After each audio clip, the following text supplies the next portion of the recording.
중공군의 처참한 상황. 중공군의 파죽지세는 그칠 줄 몰랐고 결국 3주 만에 전선은 37도선으로 후퇴했다. 지금의 평택 원주 삼척을 잇는 라인이었다. 3차 공세란 한마디로 38도선에서 37도선으로 밀고 내려온 공세.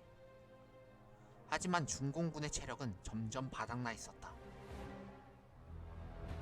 계속된 공격으로 중공군의 피로는 누적됐고 청야전법으로 현지 보급도 못했다. 게다가 미군의 전투기들은 집요하게 보급선을 타격하고 있었다. 게다가 당시 한반도는 10년 만의 강추위였다. 북한의 일부 지역의 온도는 영하 40도까지 내려갔다. 설상가상으로 영양 결핍과 비위생적인 환경으로 부대마다 질병이 만연했다.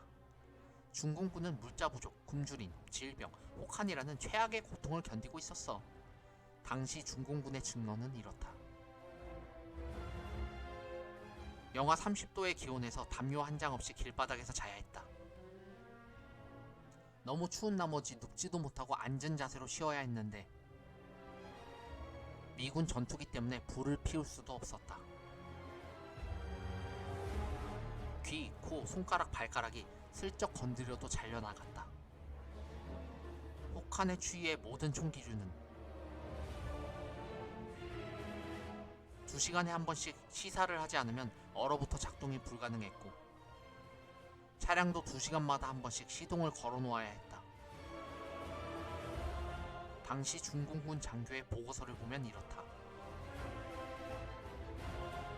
51년 초 중공군들은 하루에 얼어붙은 감자 조각 몇 개씩만 먹고 영하의 기온에서 병들고 굶주리며 동상에 걸려있다. 병사들이 눈 속에서 야영을 할 때에는 그들의 발, 양말, 손 등은 얼어붙었다. 병사들은 손이 얼어붙어 수류탄의 안전핀을 뽑을 수 없을 정도였고 포탄과 박격포의 총구에는 떨어지지 않는 살점들이 그대로 붙어있을 정도였다.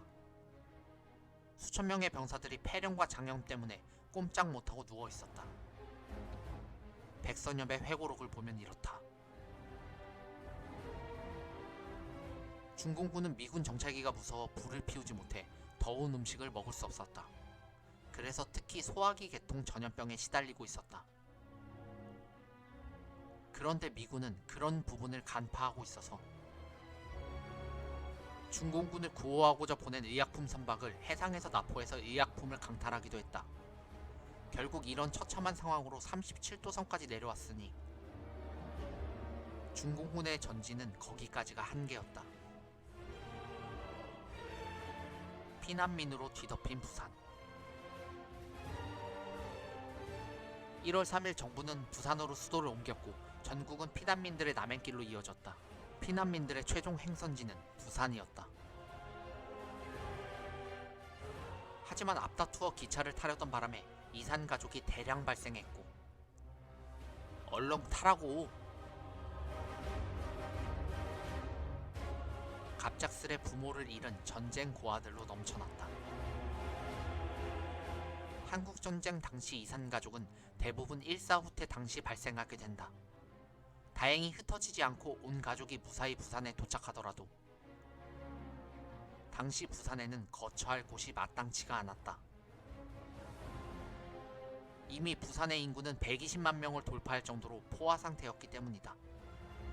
때문에 도착한 피난민들은 낙동강변이나 조그만 공터라도 가리지 않았다.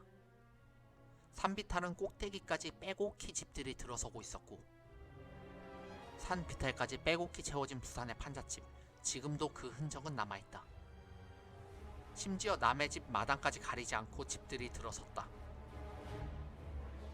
형편이 좋은 사람들은 텐트를 치거나 판잣집을 만들어 거처를 마련할 수 있었다. 만약 그럴 형편도 없으면 대충 흙을 파고 집을 얹어 움집을 지었다. 어디서 소문을 들었는지 미군 부대에서 벌인 시레이션 깡통을 가지고 집을 만든 사람도 있었다. 하지만 그마저 구하지 못한 사람들은 그 추운 날씨에도 길바닥에서 잠자리를 자게 됐다. 때문에 길가에는 거적에 덮인 얼어 죽은 실체들이 즐비했다. 새까맣게 때가 낀 전쟁 고아들은 행인들이 지나갈 때마다 손을 내밀고 있었고 장사라고는 생전 처음 해보는 듯한 젊은 아낙네들은 살기 위해 좌판을 깔았다.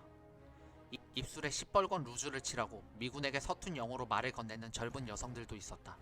당시 여인의 몸값은 전쟁과 더불어 공급 과잉의 덤핑이 계속되어 추락하고 있었다.